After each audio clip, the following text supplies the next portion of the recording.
نور الهدى سورة قلبي مسلمة نور الهدى نور الهدى نور الهدى نور الهدى نور الهدى سورة قلبي مسلمة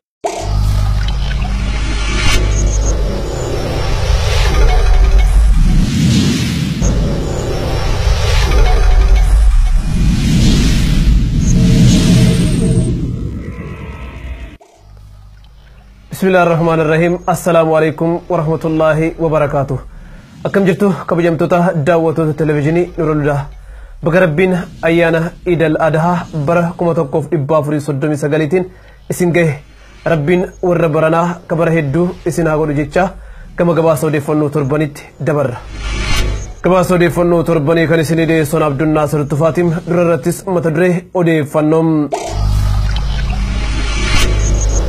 ممتشي منستيرا هاريرو إرتي إبسا كنم الله أنا أجناك سنكي سترا وطمين لبون نما اللما دبرم جراتوني هقودنا هرار جيلتا مقالا هجرو كي ستمرمي جيجي سنم وقتوني ورمو يمن كامبي القرس كي سجران ركو هم أفسات لمو إبسانم قندالتوني قطر موتمان السعودي حجاجو تقطر غرمكا كيسين اگور جيچون همتانم بلا حلولا انديا كي ستمولتين لبون نمهدو غلافتمم امريكانو قندالتو تركيا رتكو قبي كايف دادتم امودو بلنان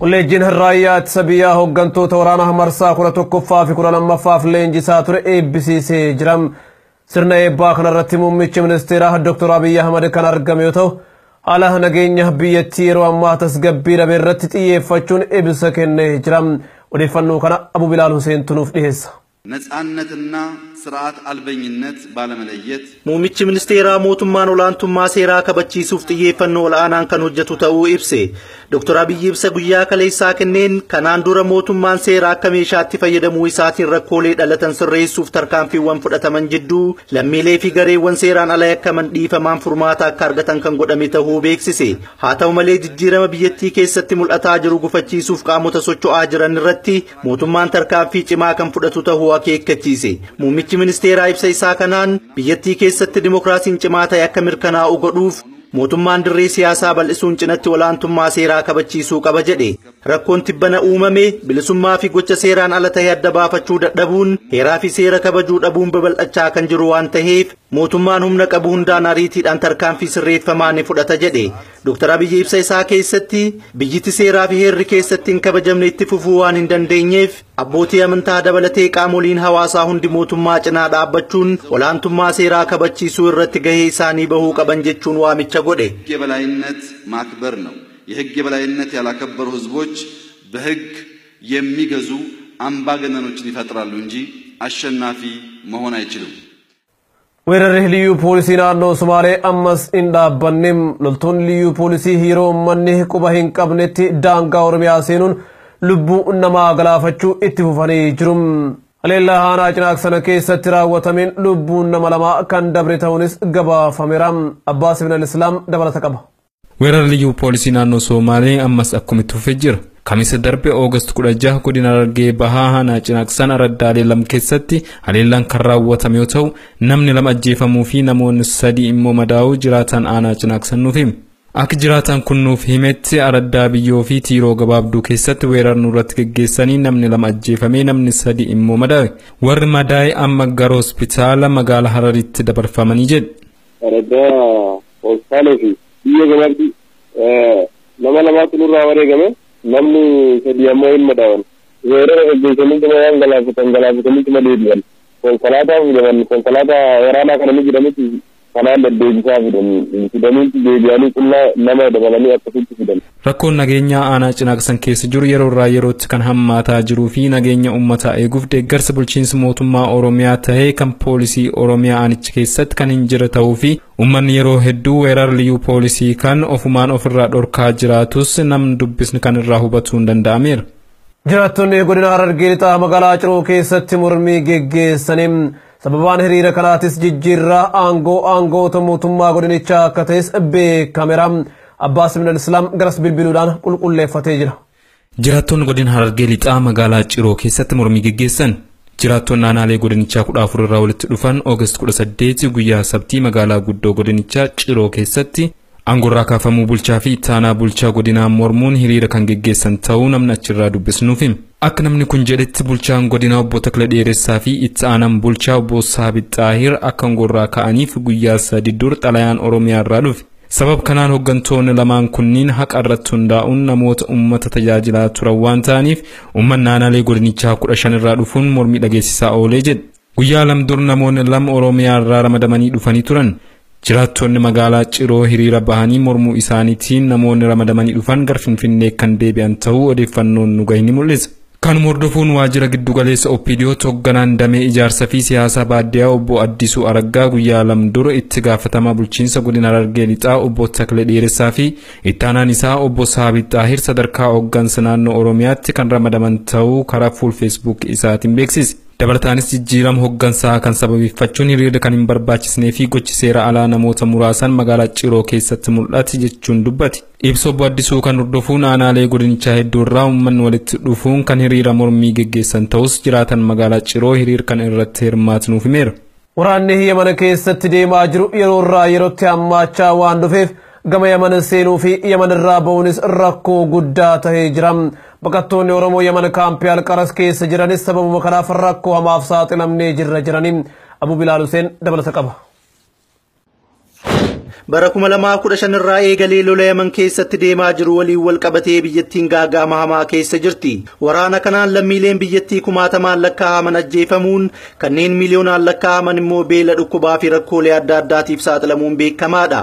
Waraana hamaa kana hordofuun imbaasiiwwanii fi dhaabbileen deeggarsa addunyaa Yaman keessa turan biyyattii gadi lakkisanii bahanii jiru. Akkasumas biyyoonni hedduu lammiilee isaanii Yaman keessaa baafatanii jiru. Haa ta'u malee lammiileen biyya keenyaa Yaman keessa jiran beela dhukkubaa fi du'aaf saaxilamuu nuuf himan. Baqataan Oromoo kaampii Alqaras irraa bilbilaan dubbisne akka nuuf himetti guyyaa biyyattii keessatti lolli ka'ee irraa jalqabee Oromoon biyya Yaman keessatti baqannee argamnu tajaajilli hedduu waan nurraa citeef dhibee beelaa fi rakkoo adda addaatiif saaxilamnee jirra jedhe. Yeroo ammaa kana dhaabbileen deeggarsaa sababa lolli hammaataa dhufeef Yaman lakkisanii bahuu isaaniitiin rakkoon kun akka hammaatu kan godhe ta'uu baqataan kun nuuf hime. Haala hamaa keessa jiraniin lammiileen biyya keenyaa Yaman keessatti baqatanii turan hedduun isaanii lubbuun kan dabre ta'uu fi yeroo ammaa qaama isaan gargaaru osoo argatanii biyyattii keessaa bahuu kan barbaadan akka ta'e baqataan kun nuuf hime.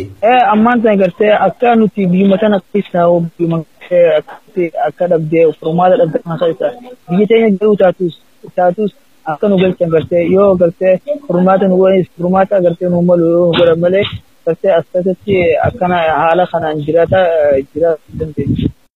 Qondaaltonni Qatar mootummaan Saawudii hujjaajota Qatar gara Makkaa akka hin seenne gure jechuun himatanii baay'inni hujjaajota bara kana Qatariif hayyamame 1200 ta'us sirna hajjii bara kana raawwachuuf Qatar irraa galmaa'uun kan hin danda'amin ta'uu qondaaltonni Qatar beeksisanii. Mootummaan Saawudii hijja lama dura galmee sirna hajjiitiif hujjaajota Qatariif weebsaayitii addaa qopheessuu ibsee ture. Haa ta'u malee mootummaan Qatariif eejensiiwwan imalaa akka jiranitti weebsaayitiin kun waan uggurameef Qatar irraa galmaa'uun hin danda'amne. Hoogganaan dhaabbata mirga namummaa Qatar Abdullah Al-Kaabii akka jedhetti Saawudiin weebsaayitii eejensiiwwan Qatar hunda cuftee jirti. Hajjii bara kana raawwachuudhaaf Qatar irraa namni tokkollee gara Saawudii seenuu hin dandeenye jechuun Rooyitersitti hime. Waxabajjii bara 2017 irraa eegalee Saawudii, Emirates, Bahareenii fi Masri hariiroo Qatar waliin qaban hunda addaan kutuun uggura irra kaa'uun ni yaadatama. Yeroo ammaa sirna hajjii bara kanaatiif hujjaajonni miliyoona 3 ol ta'an guutuu addunyaarraa gara Makkaa seenuun hajjii irratti argamu. balaa halolaa rooba guddaa osoo walirraa hin citin roobeen uumameen indiyaa keessatti lubbuun nama hedduu galaafatame odeeffannoo dabalataa abbaas tunuuf dhiyeessa. Balaan lolaa indiyaa keessatti mudate lubbuun nama hedduu galaafatame. Indiyaa kutaa Keraalaa keessatti balaan lolaa guddaan kan mudate yoo ta'u lubbuun nama 300 ol galaafatuu fi qabeenya hedduu barbadeessuu qondaaltonni biyyattii Jumaa darbe ibsan. Roob guddaa osoo walirraa hin citin dhiheen kan roobaa jiru hordofuun kutaan Keraalaa waggaa 100 keessatti lolaa balaa hammaataa ta'eef saaxilamuu bulchaan kutaa Keraalaa Pinaraay Vijayan ibse. Vijayan fuul Twitter isaa irratti sa'a 24 keessatti lakkoofsa namoota balaa kanaan lubbuun darbee 324 gahuu fi 223,139 immoo iddoo jireenya isaanii irraa buqqaa'uun kaampilee 1,500 keessatti qubsiifamuu beeksise.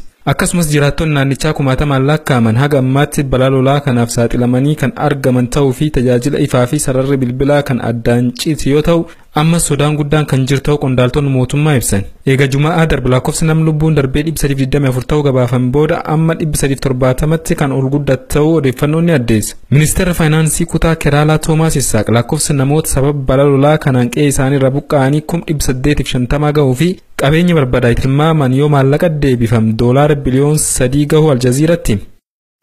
Ameerikaan qondaaltota Turkiyaa irra qoqqobbii kaayuuf dhaadatte.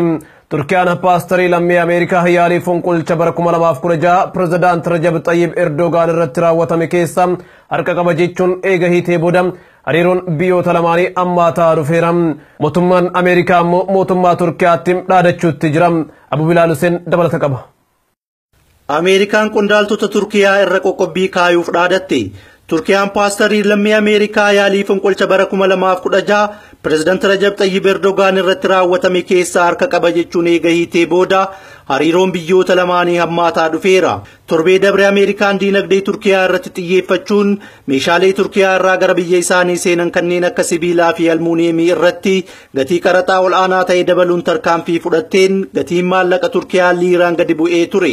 Mootummaan Turkiyaa daba daldalaa Ameerikaan biyya isaa irratti raawwatte dandamachuuf investeerotaa fi biyyootni biroo maallaqa isaanii biyyattii keessatti investmentii irraa akka oolchan waamicha godhe. Haaluma kanaan biyyoonni hedduu waamicha Turkiyaa fudhachuun kan tumsaafii jiran yoo ta'u Qaxaar kallattiidhaan doolaara Ameerikaa biliyoona 15 baasuun Turkiyaa keessatti investmentii irra oolchuuf walii galtee kan mallatteessite ta'uu gabaasni arganne ni mul'isa. Ruusiyaa, Chaayinaa, Indoneeziyaa fi Maaleeziyaanis hariiroo daldalaa Turkiyaa waliin qaban cimsuuf waadaa galaniiru. Kanuma hordofuun guyyaa afran dabran gatiin liiraa bayyanataa jira. Haa ta'u malee mootummaan Ameerikaa ammas Turkiyaan paastoricha hiitee hatattamaa yoo kan gadi dhiifne tahee qoqqobbii dabalataa biyyattii irra kan kaahu ta'uu ibse. Ministeerri maallaqa Ameerikaa Steven Mnuchin kamiisa dabre akka jedhetti Ameerikaan qondaaltota Turkiyaa ol'aanoo irra qoqqobbii kaayuuf qophaa'aa jirti. Pirezidaant Tiraamp gama isaatiin Turkiyaan paastorii jaalala biyyaa qabu nurraa ugguruun michuu dhugaa Ameerikaa akka hin ta'in nuuf mirkaneessitee jirti jedhe. Mootummaan Turkiyaa daba diinagdee Ameerikaan biyya isaa irratti raawwataa jirtu seera dhaabbata daldala addunyaa irratti hundaa'uun kan falmu ta'uu beeksise. Waldhabdee Ameerikaa fi Turkiyaa hammaataa dhufe kana hordofuun Faransaayii fi Jarmanis rakkoo siyaasaa Turkiyaa waliin qaban moggatti dhiisuun hariiroo daldalaa Turkiyaa waliin cimsuu kan barbaadan ta'uu ibsan. Egaan kabajamtoota daawwattoota televezyiinii Nurul Hudaa gabaasni odeeffannoo torbanii kanuma iidni iida gammachuu iida milkii isiniif haa ta'u haga torban walitti deebinutti nagaan naaf tura sagantaan Nurul Hudaa itti fufa. Wassalaamu alaikum warahmatullaahi wabarakaatuh.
Sir, my name is Gil Roy from Bombay. Maqaan kee Gil Roy jedhama. Magaalaa Bombay irraa dhufe. An daldalataadha. Carraa gaafii naa kennu kan keetiif fi galatoome. Barumsa keetiin gammadee jira. Sagantaa kee irratti yeroo jalqabaatiif hirmaadhe. Biyyoonni musliimaa hedduun namni amantii islaamummaa irraa gara amantii biraa akka jijjiiratu hin hayyaman. Yoo dogoggornaa sirreessi. Garuu biyyoonni musliim hin ta'in hedduun kan nam islaama'uu yookaan ammoo nam islaamessuu irraa dhorkan waan jiraniin se'u. Islaamummaa keessatti wanti sirriin maali? Akkuma ati jettu islaamummaa seefiin babal'isuun hin danda'amu. Namoonni kumaatamaan lakkaa'aman kan miliyoonaan lakkaa'aman gara islaamummaa seenuu jiran. Gaafii kanaaf deebisaan kee maal ta'a? You don't need the sword for Islam, and thousands and millions of followers will anyway get into Islam. What would be your response? The brother asked a very good question. Obboleessi gaafii gaarii gaafate. Akkasumas gaafii haalaan barbaachisaadha. Obboleessi biyyoonni musliimaa muraasni namni amantii isaa barsiisuu yookaan ammoo namoota gara amantii isaa yaamuu maaliif dhorkan? Akka namoonni amantii biraa barsiisan yookaan ammoo namoota akka kafarsiisan hin hayyaman. Islaamummaa irraa gara amantii biraa akka seenan hin hayyaman. Gaafiin ijoon isa kana. Obboleessa. Amantii barsiisuu wal qabatee fakkeenyaaf biyyoonni akka Saudi Arabiyaa hin hayyaman. Biyyaan asirratti beekuusidha. Namoonni amantii biroo amantii isaanii biyya san keessatti akka barsiisan hin hayyaman. Sababni isaa immoo fakkeenyaaf mana barumsaa banuu barbaadde jennu. Mana barumsaa san jalqabuuf ammoo barsiisota herregaa wal dorgomsiistee qaxaruuf gaafii garaagaraa gaafatte. Yeroo kana barsiisota herregaatiin 2 ida'uu 2 meeqa jettee gaafatte. Barsiisaan tokko 2 ida'uu 2 3 jeesii deebise. Kalammadaa ammoo 2 ida'uu 2 4 jeesii deebise. Barsiisaan sadaffaa ammoo 2 ida'uu 2 5 jee deebise. Namoonni hedduun abbaan barbaade amantii isaa barsiifatu kan fedhe amanuu jaan wanta akkasii gaafachuun fedha. Barsiisaa 2 ida'uu 2 3 juu mana barumsaa keessatti qaxarta. Barsiisaa 2 ida'uu 2 5 juu filatta. Ani filadhu. An waa'ee herregaa sirriitti hin beeku. 2 ida'uu 2 4 malee akkamitti illee kabiraan hin ta'u. So as far as religion is concerned, Saudi Arabia amantii wal qabatee Saudi Arabiyaan aayaa Qur'aanaa kan suuraa Aali Imraan suuraa sadaffaa aayaa 19 irra jiruun walii galtee jirti. Inna diina indallahi al-Islaam. Amantiin Rabbi biratti fudhatama qabu Islaamummaa qofa. Waan dogongoraa kan biraa akka barsiisan hin hayyaman. But garuu gara saayinsii fi teeknooloojiitiin warra Ameerikaatiin koottaa barsiisaa jechaa affeeran. Ingilaandirraa nama fidatan. Indiyaarraa illee nama fidatan. Kun rakkoon qabu. Saayinsii fi teeknooloojii irratti Saudi Arabiyaan jabduu miti. Saayinsii fi teeknooloojiin wal qabatee namoota Ameerikaa, England, Singapore, Philippines, Indiyaa fi addunyaa cufarraa fudhatanii jiran. Haa ta'u malee amantiidhaan wal qabatee amantiin qabatan sirrii ta'uu guutumaan guututti amanu. Akkuma ati 2 ida'uu 2 4 ta'uu sirriitti amantee barsiisaa dogongoraa kan biraa hin qaxarre sanitti anis waan isaan amanan sanitti ni amana. An barataa amantii wal bira qabuun qoratu. Kitaaban amantii dachii tanirra jiran keessaa Quraana malee kitaabni amantii biraa kan amantiin kun amantii sirriidha jiru hin jiru. Kitaaban Hinduu dubbisi. Macaafa warra kiristaanaa dubbisi. Bakka takkatti illee macaafni kiristaanummaan amantii sirriiti hin jenne. Maqummaan kiristaanummaa jiru macaafa keessa hin jiru. Waan kana beektaa jechi kiristaanummaa jiru macaafa keessa hin jiru. Jechi Hinduu jiru Veedaa keessa hin jiru. Bakka takkatti illee Veedaan kun amantii sirriiti jeen dubbanne. Bakka takkatti illee macaafni kun amantii sirriiti jeen dubbanne. Kanaafuu Quraanni kitaaban amantii dachii tanarra jiran keessaa kan Rabbiin ifatti inna diina indallahi al-Islaam jee keessatti dubbate. Amantiin Rabbii duratti fudhatama qabu Islaamummaa qofa. Kanaafuu amantii barsiisuu fi da'awaa godhuu wal qabatee namoonni biroo waan dogongoraa akka barsiisan hin hayyaman. Indiyaan biyya amantii irraa walabaati. Biyya Hinduutii miti. Seera keessatti barreeffamee jira. Allammi Indiyaati. Akkaataa teessuma lafaatiin Indiyaa keessa waan hin jiraadhuuf ani Hinduudha. Garuu hordofa amantii Islaamummaati. Biyya tana keessatti amantii kiyya barsiisuu fi nama amansiisuun mirga dhalootaan argadha. Sun waan seera keessatti barreeffame. Kanaafuu akka amantiin hin barsiifamne barbaaddan seera keessan jijjiiruu qabdu. To preach, propagate and practice this religion.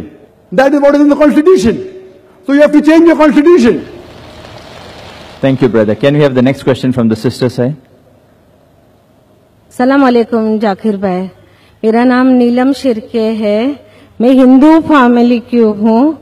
मैंने आपका लेक्चर आजाद मैदान में similarity of Hindu and Muslim सुना था और उस दिन से मैं इस्लाम पसंद करती हूँ। आज सबके सामने मैं इस्लाम कबूल कर रही हूँ।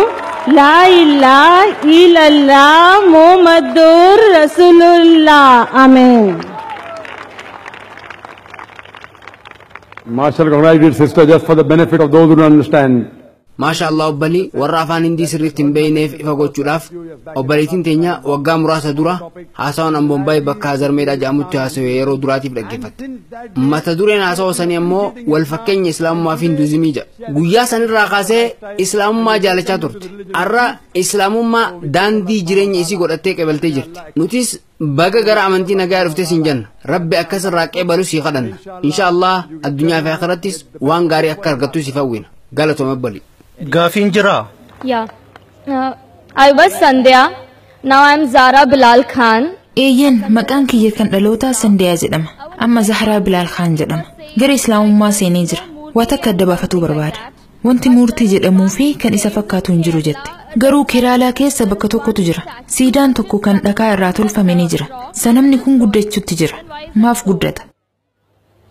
Sister asked a question, nothing like Murti I said, but she knows of a place in Kerala in which wanti murtii jaamu hin jiru jetteerta. Garuu Kerala bakka wayitti siidaan dhakaa irraa ta'e tokko ni jira. Wanti sun guddachuu jira. Akkami guddata jettee gaafatte. Kana jechuun siidaa sanirra wanti wayii ni jira jechuudha. Obbali gaareen akka guddatan beektaa? Eeyyen kanaafuu siidaan illee haaluma saniin guddachuu danda'a. Ni guddata jechuun lubbuuf keessa qaba jechuu miti. Lakki wanti kun waan dhakaa irraa tolfamee miti. Waanuma dhakaa keessaa ol bahaa jiru wayiiti. Wanti nan sitti himaa jirus kanuma. Obbali gaareen illee ni guddatu. Akkamitti guddatan? Waan kana jiyoolojii irratti barachuu keenyaatis ni beekta. Guddinni isaanii sun akkasumatti itti fufuu danda'e. Fakkeenyonni kanaan wal qabatan hedduutu jira. Fakkeenyaaf waggaa muraasa dura sanamni Ganeesh aannan dhugaa jira jedhamee ture. Kun sirna saayinsii keessatti beekamu kan osmosiis jedhamu. Aannan qodatti naqxee waan ittiin xuuxanis turoo itti gootee yoo wayiitti maxxansite aannan sun ol ba'a. Kun osmosiis jedhama. San jechuun sanamni sun aannan dhugaa jira jechuu miti. Haala saniin dhaabbileen TV hedduun hijibni isaanii jalaa saaxilame. Wantoonni kunniin wantoota sosso'ani. As the Veda clearly mentions, akkuma Vedaan Yajurvedaa boqonnaa 32 lakkoofsa 3 irratti dubbatetti naatasi partima asti gooftaa saniif partimaan hin jiru, suuraan hin jiru, siidaan hin jiru, soodduun hin jiru, fakkiin hin jiru jaamee ibsame. Deebisaasiif kenne jeeman. Garuu wanti kun bocni sun akkamitti dhakaa keessaa ol bahuu danda'e? Obbali waa'ee bocaa beektaa? Bocaan wal qabatee namni boca itti godhuu danda'a. Yookaan ammoo uumamumaan bocni sun jiraachuu danda'a. Mukkeen garaagaraa kan oom fakkaatan kan barreeffama laa ilaaha illallah juu fakkaatu ni jiru. Wantoonni kunniin hundi waan xiyyeeffannaa argachuu qabanii miti. Nuti waa'ee dhugaa dubbachuu jira. Gaarreen hedduun kan fuula namaa fakkaatan ni jiru. Ati nagarree uumamaan waan tokko fakkaachuu ni danda'u. Kun mu'ujizaa miti.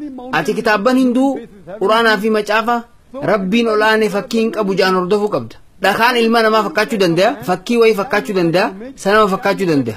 Akkas ta'a jechuun rabbi ta'a jechuu miti. Dhakaaleen kunniin hedduun isaanii suuraaleen soodduuwwan yoo lafa dha'an ni caccabu. Sanamniif gargaaruu hin dandeenye akkamitti anaafis gargaaruu danda'a. Deebisaasiif kan jeeman. Galatoomi obbolii. Hayyee obboleessa gaafii itti aanu. Good evening sir. My name is Subhash Kamble. I am lecturer from chemistry department.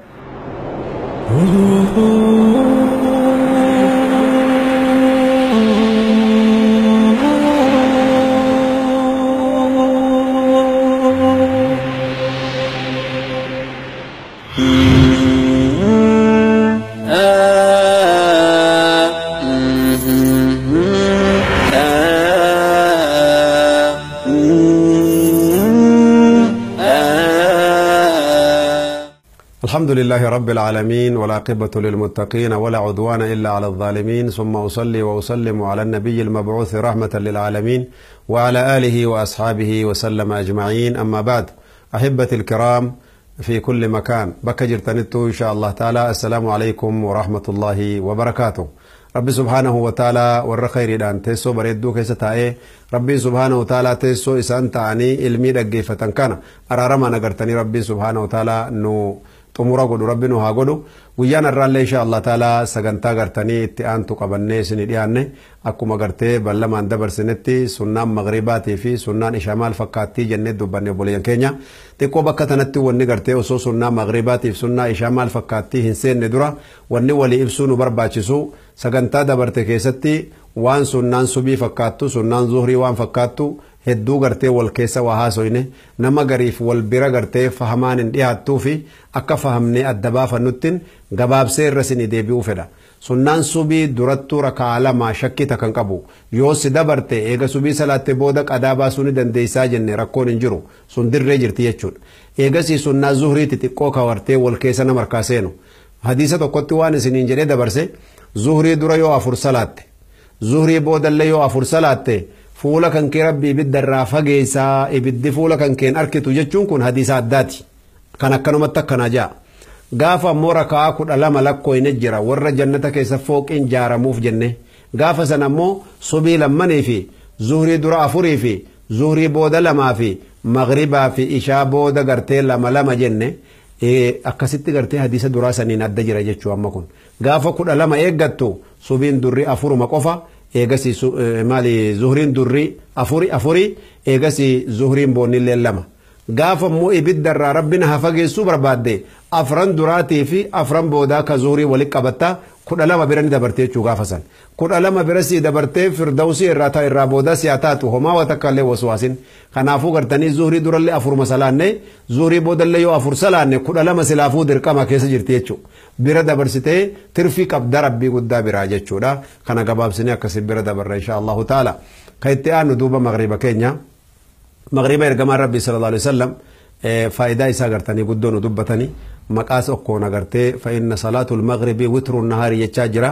wanni maghribni rakaa 3 tahee fi mistirii yookiin iccitiin as keessa jirtu akka gartanii maghribni witrii guyyaa salaata guyyaa witriidha ittiin xumuramu gochuu salaanni halkanillee witrii qofaa ofii qaba tana itti dhufuu jiraanna baaba witriitiif sunnaan maal fakkaatti ka jedhu insha Allah eegasii gartee maghribni rasuuli rabbii haala lamaa waa ibse haalli tokko maal jedha صلوا قبل المغرب صلوا قبل المغرب صلوا قبل المغرب جاي خيتي طمور الرتل لمن شاجي أبو مغربا درس ندبرني سنة مغربا سنة مغربا صلاة لسه دي دبتي خيتي إيجاسي قرتي أبان فيتنيجي أكا واجبة ونمني شكنف أبان فيتنيجي أما كقول لمن كيسلك قومتي سنة مغربا تبودات تدراتي نتيجة شورا أكاسو مغرتي صلاة إشالين أكاسو مغرتني ركعة لمن بوداتي gara duraa kan ammoo riwaayaan biraa maal jetti salaatuma fedhee huwaa ta'u eega azaanni azaaname hanqa iqaamaan godhamutti raka'aa 2 salaatamuun haqa qabaa yaani gartee baynal adhaanayni salaatun azaana lamaan jidduu iqaamaadhaa fi azaana jechuu raka'aa 2 numa jirti silaa huyii je kunilleen baaba addaati jechuu kanaa jecha gartee amma gabaabdutti raka'aa 12 keenyallee subiidhaaf zuhrii fi asrii maghriba ishaa hafazni baranne jechuudha insha Allah salaata raatibaa jennee ka maqaatti dhoyne sun ammallee gabaabsee wanni isinii kennu salaata witrii waan jedhamu jira salaatul layli waan jedhamu jira tahajjuda waan jedhamu jira taraawiha waan jedhamu jira kun cufti isaatu maqaan isaa walitti dhiyaata tahajjuda wanni jennuuf yoo hirriba irraa kaanee salaannu tahajjuda jedhama yoo ammoo gartee taraawiha jennu rakaa 2 salaata soomana keessa taraawiha isin beektan ka salaannu kanaaf taraawiha jedhame waqtii istiraahaa fudhataa qabbana boqonnaa fudhataa salaatuu kanaaf akkas jedhame salaatul layli jechuun immoo maqaa jara hundaa walitti qabama jechuu akkuma jinnii jechuun shayxaanaa fi gartanii ka shayxaanan ta'in ka islaama jinniitii fi kaafira jinnii walitti qabatu san akkasuma gartee salaatul layli jechuun tahajjudaaf taraawihaa fi witrillee walitti qabataa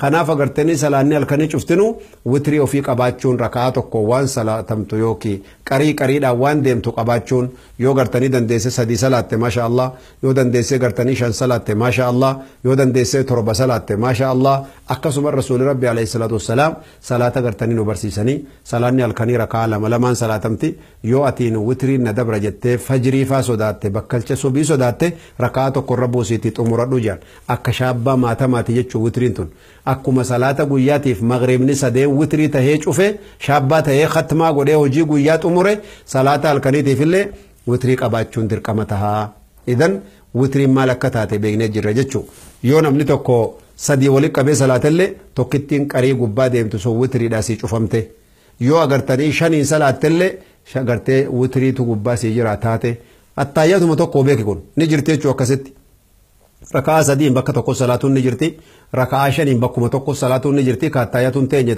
ka boodaa malee attaayyatu boodaa malee rakaa 7 ni jirti rakaa 9 ni jirti hagasitti gartee hadiisa sahihaati jira yoo ammoo 2 adda baaftellee hadiisatu jira umaa takka rakkoon qabu yoo xumuruu deemtu salaatul leelii kan kee rakaa tokkitti itti fiddee qul wallaaduu qaraatee rukuu gootee sujuuddee achuma xumurtaa salaatul leeliin kana fakkaatti fakkeenyaaf tahajjuda isiitiif taraawii isiitiif witrii isiitii wajjin gabaabsine yoo irra baane ammallee salaata gartee adduhaa jira salaata waaree jedhanii haa gartee rabbiin guyyaa kana hundaa'u barakaa isiitiif khayrii guyyaa kanaa sitti qabee sharrii guyyaa kana rabbi sirraa cufu salaata waaree jira eega aduun baate daqiiqaa 45 yookaan daqiiqaa gartanii murtaa'e turte achirraa jalqabdee haga aduun garaacha samii dhaqqabutti sa'a 6 jechuu yookaan sa'a 5 nuusa gahutti argitanii salaanni waareen salaatamti waqtiin isii jechuu rakaa lamaan salaatamti abbaan fedhe 4 salaata abbaan fedhe 6 salaata abbaan fedhe 8 salaata rasuul rabbi akkasitti salaatanii jiran ilaa rakaa 12 illee salaatanii jiran jechuu salaata waaree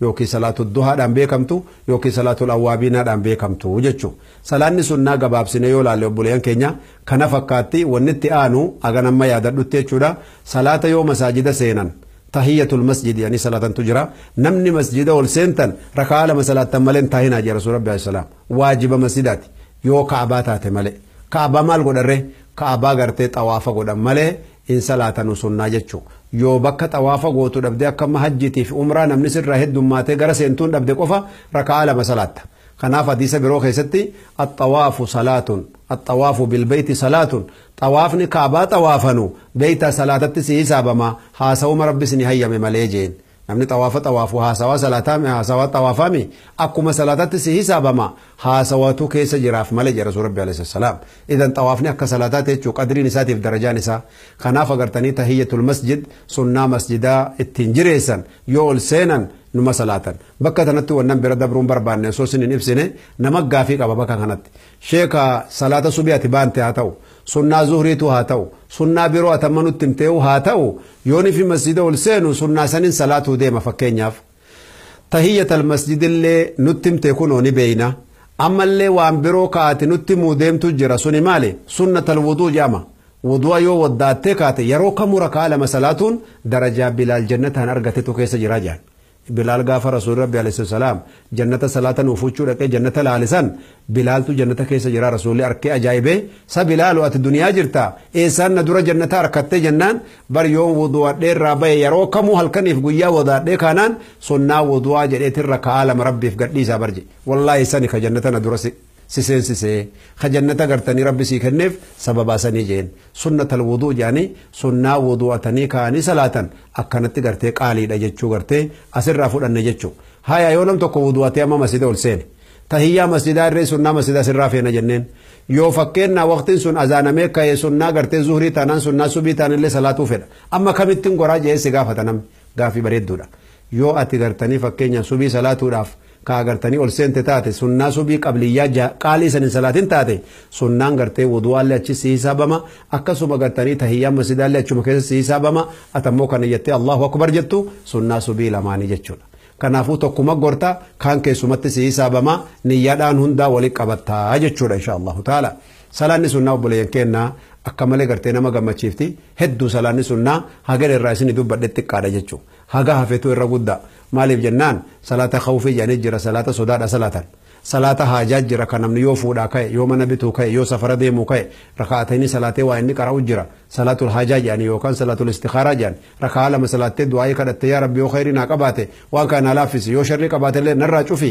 khayrii bareedaa biraa naa kenni afaan oromootti yoo deebifne akkasii du'aayin sun ammoo kitaaba hisnal muslim jedhamtu irra jirti ka afaan oromiffaa ka ingiliffaa ka amaariffaa irraa harkachuu dandeessanii salaatul istikaaraa jechaan beekamti salaata haajaa jedhamti jechuu akkasuma ammallee gartee salaanni biroo ka agartanii jiru salaatul istisqaa salaata ammallee gartee roobni dhabamee ennaan rabbiin agartee araara kadhatanuu jechuu ka dirree baanii dirree idaa kadhatan kunis salaata sunnaati beekamtuudha jechuu salaanni gartanii duuba obboleen kenna sunnaa salaata gartee hedduu ergamaan rabbii gartee nu barsiisantu jira arraaf insha Allahu ta'ala waan salaata sunnaa taate gabaabduutti fudhanne fadliin kun caalinni siin qabdu yoo gartee waajibni kee sirraa bocoraaye sirraa irrate sirraa caccabe sababaa khushuuni kee xiqqaachuutiif sababaa gartanii salaata keessa waan dubbachuu jirtu irraanfachuutiif sababaa gartee xiinxallaa silaa faatiyaa barachuu malteefi waan salaata keessa haqqii isii guutuu dadhabdeefi sirraa qaqallatee huqqate kana salaata sunnaa qabaa namichi jedhanii sunnaa barbaadanitti sii kabanii sii guddisanii guyyaa qiyaamaa jechuu kanaafuu obboleen keenya rabbi nu haa kabu gara maraanuu rakkoo guddaa qabna ربي نها ستروا صلاة نسونا قباب دوتي كان فقاتي هنقا سقنتا براتين إن شاء الله تعالى قويا بردو ولد بنو جزاك كيسن جنة تهي خير الربي ولنها قبو والسلام عليكم ورحمة الله وبركاته